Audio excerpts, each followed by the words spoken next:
నమస్తే. శ్రీమాత్రే నమః, శ్రీ కృష్ణాయ నమః. భక్తి ఛానల్ ప్రేక్షకులకు స్వాగతం. మనకి ప్రతిసారి చెప్పుకుంటూ ఉంటాం, యోగాల గురించి చెప్తూ ఉంటాను. అయితే ఈ యోగాలంటే ఏమిటి? అసలు యోగం అంటే ఏంటి? అంటే గనక యోగము అంటే కలిసి రావడము, అదృష్టము. అంటే మనకి అనుకున్నది అనుకున్నట్టు ఈ సమయంలో జరిగేందుకు కొన్ని కొన్ని గ్రహాలు మనకి అనుకూలమైన స్థానానికి వెళ్తూ ఉంటాయి. ఆ వెళ్ళే పరిక్రమలో ఇన్నాళ్ళు మనం బాధపడుతుంటాం. మేషాది ద్వాదశ రాశుల వారందరూ కూడా కొన్ని కొన్ని సందర్భాలలో విపరీతమైన బాధలు, కష్టాలు, నష్టాలు ఇలాంటివి అనుభవిస్తూ ఉంటారు. అయితే ఈ యోగాలు వచ్చే సమయానికి మనకి ఆ కష్టాల నుంచి కాస్త మంచి జరిగే అవకాశం కనబడుతుంటుంది. అయితే ఇవి ఏ ఏ గ్రహాలు కలిస్తే మనకి మంచి జరుగుతుంది అంటే కొన్ని కొన్ని మంచి శుభగ్రహాలు కనుక కలిస్తే మనకి విశేషమైన అన్‌ఎక్స్‌పెక్టెడ్‌గా మంచి జరిగే అవకాశం కనబడుతుంది. ఇన్నాళ్ళు మనం బాధలో ఉన్నా లేదంటే నిరాశ, నైరాశ్యము, నిస్పృహలో ఉన్నప్పుడు ఈ యోగాల యొక్క అంటే ఈ యొక్క గ్రహాల కలయికతో మనకి మంచి జరిగే అవకాశాలు ఎక్కువ శాతం ఉంటాయి. అందుకే మనం ప్రతిసారి దేనికైనా అంటుంటారు పెద్దలు, యోగం ఉండాలి, యోగం ఉండాలి అంటే. యోగము అంటే మనకి కలిసి రావడము, అదృష్టము అన్నమాట. అయితే ఇప్పుడు మనకి ఆగస్టు 5వ తారీఖు నుంచి అంటే మనకి జూలై నెలలో 16వ తారీఖు నుంచి మళ్ళా మనకి 17వ తారీఖు వరకు అంటే ఆగస్టు 17వ తారీఖు వరకు గురు ఆదిత్య యోగం కలుస్తోంది. దాని తర్వాత గురువు తర్వాత మనకి బుధుడు ఆదిత్యుడితో అనగా రవిగ్రహము, బుధగ్రహము 2 కలిసి మరింత విశేషమైనటువంటి మంచి ఫలితాలను ఇవ్వబోతున్నాడు. అంటే ఈ సంవత్సరం 2026 ఓవరాల్‌గా చూసుకున్నట్టయితే చాలా అద్భుతంగానే మనకి మంచి మంచి యోగాలు వరుసగా వస్తున్నట్టుగా గోచరిస్తోంది పంచాంగం ప్రకారము. కానీ కొంతమంది ఏమంటారంటే, "నాకు కలిసి రాలేదు. నువ్వు చెప్పిందంతా వృధా" అని పండితులను విమర్శించడం చాలా అలవాటైపోయింది. ఇది మీ ఒక్కరి పేరు చెప్పో, లేదా పలానా వారి పేరు చెప్పో మీకు అద్భుతంగా ఉంటుంది అని చెప్పడం కాదు. పంచాంగం ప్రకారము చెప్పే మాటలు తప్ప ఎవరి సృష్టి కాదు, ఎవరి సొంత పైత్యము కాదు. ఈ విషయం ప్రేక్షకులు కొద్దిగా గమనించుకొని మంచి భావనతో వినే ప్రయత్నం చేయండి. జ్యోతిష పండితులను తోలనాడడం కానీ, అసభ్యమైనటువంటి మెసేజ్‌లు పెట్టడం కానీ, కామెంట్స్ పెట్టడం కానీ ఇలాంటివి మానుకుంటే ఈ యోగాలు మనకి ఇంకా ఎక్కువగా కలిసి వచ్చే అవకాశం ఉంటుంది. ఇష్టమైతే వినండి. లేదు అంటే కనుక ఆపేసుకుంటే మంచిది. కానీ శాస్త్రాన్ని దుయ్యబట్టడం చేసినట్టయితే కనుక కొద్దిగా ఇబ్బందులు పడే ఎంత యోగాలు కలిసినప్పటికీ కూడా మనము ఇబ్బంది పాలయ్యే అవకాశం ఉంటుంది. కాబట్టి భక్తి ప్రేక్షకులు భక్తి మార్గంతోనే ఈ జ్యోతిష్యులు చెప్పినది ఏదైనా వినే ప్రయత్నం చేయండి. ఆచరించడం మీ ఇష్టము. అయితే మనకి ఆగస్టు 5వ తారీఖు నుంచి మళ్ళా ఆగస్టు 17వ తారీఖు వరకు బుధాదిత్య యోగం అనేది కలిసి వస్తుందనమాట.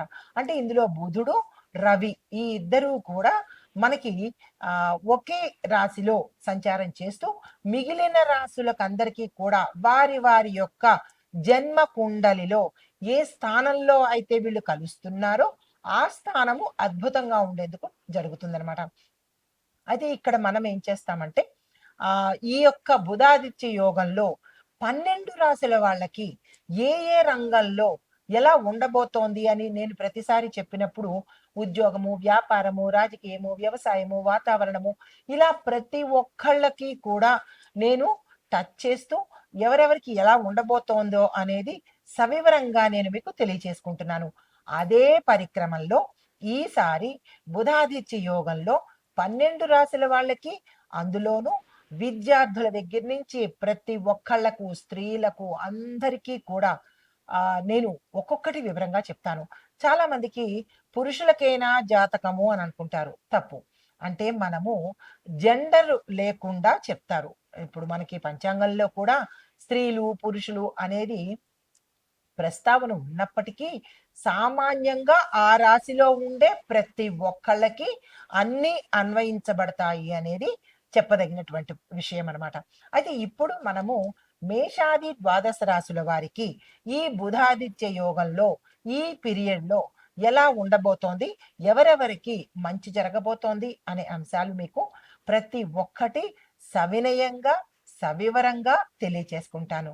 తదుపరి రాశి వృశ్చిక రాశి. ఈ రాశి వారికి ఈ బుధాదిత్య యోగంలో ఎలా ఉండబోతోందంటే, మీ యొక్క ఆలోచన, పరిశోధనా శక్తి, ఆర్థిక ప్రణాళికలు, రహస్య విషయాల మీద అవగాహన పెరిగేందుకు అవకాశం కనబడుతోంది. కష్టమైన పనులు కూడా మీరు ఈ సమయంలో చాలా సులువుగా చిటికలో చేసేందుకు సామర్థ్యం పెరుగుతుంది. గతంలో ఆగిపోయిన ముఖ్యమైన పనులు ఏవైనా ఉంటే కనుక అవి మళ్ళీ తిరిగి కదిలే అవకాశాలు కనబడుతోంది. అలాంటివి ఏవైనా ఉంటే కనుక మీరు దృష్టిలో తెచ్చుకోండి. అయితే దేశ రాజకీయ, ఆర్థిక, రక్షణ, న్యాయ, వాతావరణ పరిస్థితులు చూస్తే ఆర్థిక రంగంలో పెట్టుబడులు, బీమా, పన్నులు, బ్యాంకింగు, రహస్య ఆర్థిక వ్యవహారాల మీద దృష్టి పెట్టేందుకు అవకాశం కనబడుతోంది. రాజకీయ రంగం చూసినట్టయితే కనుక వ్యూహాత్మకమైన నిర్ణయాలు, అంతర్గత చర్చలు చాలా కీలకంగా మారేందుకు అవకాశం కనబడుతోంది. రక్షణ రంగం చూసినట్టయితే కనుక గూఢచార వ్యవస్థలు, సైబర్ సెక్యూరిటీ, రహస్య సమాచార వ్యవస్థలకు ప్రాధాన్యత పెరిగేందుకు అవకాశాలున్నాయి. న్యాయ రంగంలో చూస్తే ఆస్తి, వారసత్వము, ఆర్థిక వివాదాలకు సంబంధించినటువంటి అంశాలు చర్చనీయాంశం అవుతాయి. కొన్ని ఇబ్బందికరమైన మార్పులు కానీ, చేర్పులు కానీ జరిగేందుకు అవకాశం కనబడుతోంది. వాతావరణంలో ఆకస్మిక మార్పులు, నీటి వనరులు, ప్రకృతి పరిస్థితుల మీద జాగ్రత్తగా ఉండవలసిన పరిస్థితి. అయితే ఈ రాశిలో ఉండే విద్యార్థులు చూసుకుంటే పరిశోధనాత్మకమైనటువంటి అంటే రీసెర్చ్‌కి సంబంధించిన విద్య ఎవరైతే చదువుతున్నారో వాళ్ళకి మాత్రమే మంచిగా ఉండే సమయం కనబడుతోంది. మెడికల్ సైన్స్, టెక్నాలజీ, ఆహ్, రీసెర్చు రంగాలలో ఉండే వాళ్ళకి అభివృద్ధికి మంచి అవకాశాలొస్తాయి. పోటీ పరీక్షలకు సిద్ధమయ్యే వారికి ఏకాగ్రతతో చదివితేనే తప్ప సక్సెస్ సాధించలేని పరిస్థితి గోచరిస్తోంది.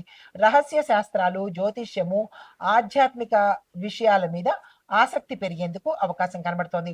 ఇక్కడ మీకు చెప్పదగినటువంటి జాగ్రత్త, ఒత్తిడి ఎక్కువ తీసుకోకుండా సాధ్యమైనంత విశ్రాంతి తీసుకోవడమే చెప్పదగిన సూచన. ఉద్యోగస్తులకు చూసుకుంటే కనుక ఉద్యోగంలో కీలకమైన బాధ్యతలు తీసుకోవాల్సిన పరిస్థితి, మీ ప్రతిభను నిశ్శబ్దంగా చూపించే అవకాశము, పరిశోధన, భద్రత, ఫైనాన్సు, టెక్నికల్ ఈ రంగాలలో పనిచేసే వాళ్ళకి డెవలప్మెంట్‌తో పాటు అంటే మీ యొక్క సాలరీ పెరగడము, ట్రాన్స్‌ఫర్స్ రావడము, కీలకమైన పదవులు తీసుకోవడము, ఇలాంటివి జరిగే అవకాశాలు కనబడుతున్నాయి. కార్యాలయంలో రాజకీయాలకు మీరు చాలా దూరంగా ఉండాలి. గాసిప్స్‌కి గానీ, లేదంటే ఇతరత్ర రాజకీయాలకు గానీ, ఉద్యోగంలో మీ పక్క చుట్టుపక్కల వాళ్ళతో జాగ్రత్తగా ఉండే ప్రయత్నం చేయండి. మీకు అనుకూలమైన రంగాలు ఒకవేళ ఉద్యోగం మారాలి అని అనుకుంటే కనుక ఐటీ, రీసెర్చ్, బ్యాంకింగ్, ఇన్స్యూరెన్సు, పోలీసు, రక్షణ, మెడికల్ ఈ విభాగాల్లోకి మీరు అంటే ఉద్యోగం మారాలనుకున్న వాళ్ళు అనుకూలమైన ఈ వ్యవస్థలను చూసుకొని మారే ప్రయత్నం చేసుకోండి. వ్యాపారస్తులు చేసినట్టయితే కనుక వ్యూహాత్మకమైన నిర్ణయాలు మీ యొక్క లాభాన్ని పెంచే అవకాశం కనబడుతోంది. కొత్త పెట్టుబడులు చేసేటప్పుడు ముందు పూర్తి పరిశీలన చేసుకుని ముందుకు వెళ్ళే ప్రయత్నం చేయండి. భాగస్వామ్య వ్యాపారాల్లో పారదర్శకత పాటించాలి. బీమా, ఫైనాన్సు, టెక్నికల్, రీసెర్చ్ ఆధారిత వ్యాపారాలకు అనుకూలత కలిగించే అవకాశం కనబడుతోంది. కుటుంబ పరంగా చూసుకున్నట్టయితే కనుక కుటుంబంలో బాధ్యత పెరుగుతుంది. ఆస్తి, ఆర్థిక విషయాల మీద కొన్ని గొడవలు, ఇబ్బందులు, నష్టాలు జరిగేందుకు అవకాశం కనబడుతోంది. జాగ్రత్తలు తీసుకోండి. మీ మనసులో విషయాలను స్పష్టంగా చెప్పడం మంచిది. లేదు అంటే కనుక కొన్ని ఇబ్బందికరమైనటువంటి పరిస్థితులు కుటుంబంలోనూ, సామాజికంగాను, మీరున్న రంగంలోనూ కూడా పొందవలసిన పరిస్థితి ఏర్పడుతోంది. చాలా జాగ్రత్త, తస్మాత్ జాగ్రత్త. మీ తర్వాత అనుమానము, అపార్థాలు కూడా వచ్చే అవకాశం కనబడుతోంది. చాలా దూరంగా ఉండే ప్రయత్నం చేయండి. అలా ఉంటే గనక క్లారిటీ తీసుకునే ప్రయత్నం చేసుకోండి. వివాహము, సంతానము ఈ రకంగా చూసినట్టయితే గంభీరమైన స్వభావం కలిగిన వ్యక్తితో మీకు పరిచయాలు ఏర్పడతాయి. అది వివాహం దాకా దారి తీయవచ్చు. వివాహ నిర్ణయాలలో తొందరపడకండి. జాగ్రత్తలు పాటించుకోండి. వివాహం అయిన వారికి భార్యాభర్తల మధ్య నమ్మకము సడలడము కానీ, విభేదాలు రావడం కానీ జరిగే అవకాశం కనబడుతోంది. జాగ్రత్తలు తీసుకోండి. సంతాన విషయంలో భవిష్యత్ ప్రణాళికలు చేయడానికి ఇది అనుకూలమైన సమయము. వ్యవసాయదారులకు చూసుకున్నట్టయితే కనుక కొత్త పద్ధతులు, పరిశోధన ఆధారిత విధానాలు కనుక మీరు ఉపయోగిస్తే మంచి లాభాలొస్తాయి. భూమి, నీరు, పెట్టుబడుల విషయంలో జాగ్రత్తలు పాటించుకోండి. అనుభవజ్ఞుల సలహా తీసుకోండి. ఔషధ మొక్కలు, ప్రత్యేకమైన పంటలు, ఆధునిక వ్యవసాయ విధానాల్లో చేస్తే లాభాలు వచ్చే అవకాశం కనబడుతోంది. పత్రాలు, ఒప్పందాలు ఇవన్నీ పరిశీలించుకొని ముందుకు అడుగు వేసే ప్రయత్నం చేయండి రైతులు. ప్రభుత్వ, ఐటీ, ప్రైవేటు ఈ రంగాల్లో చూస్తే ముందుగా ప్రభుత్వ రంగం చూస్తే కనుక రహస్య విభాగాలు, భద్రత, పరిశోధన ఈ 3 రంగాల్లో ఉన్న వాళ్ళకి చాలా అనుకూలంగా ఉండబోతోంది. అధికారిక పనులు జాగ్రత్తగా పూర్తి చేసుకోవాలి. తొందరపాటు నిర్ణయాలు తీసుకోవడం, తొందరగా అప్లై చేయడము, ఇలాంటివి తొందరపాటుతనము ప్రభుత్వ పరంగా అస్సలు పనికిరాదు. ప్రైవేట్ రంగంలో చూసినట్టయితే గనక నైపుణ్యం ఉన్న వారికే గుర్తింపు వచ్చేటట్టు కనబడుతోంది. కొత్త బాధ్యతలు కూడా మీరు తీసుకోవాల్సిన పరిస్థితి ఏర్పడుతుంది.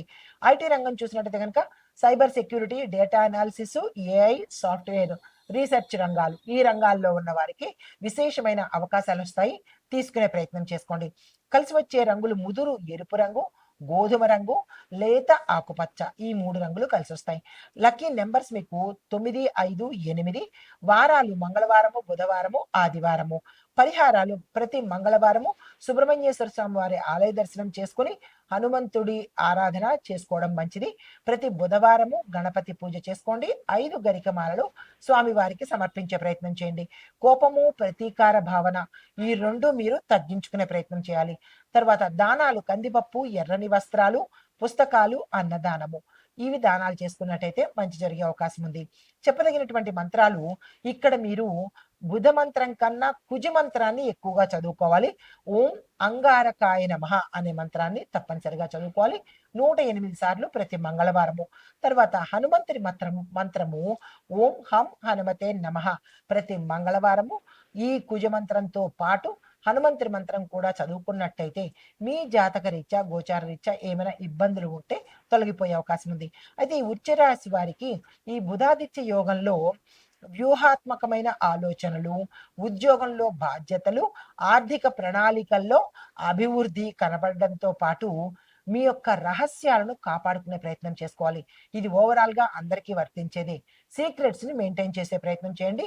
సహనంతో ముందుకు వెళ్తేనే మీకు సక్సెస్ అనే విషయం గుర్తుపెట్టుకోండి. ఇది గోచార రీత్యా చెప్పదగినటువంటి పరిహారాలు, సూచనలు. నమస్తే.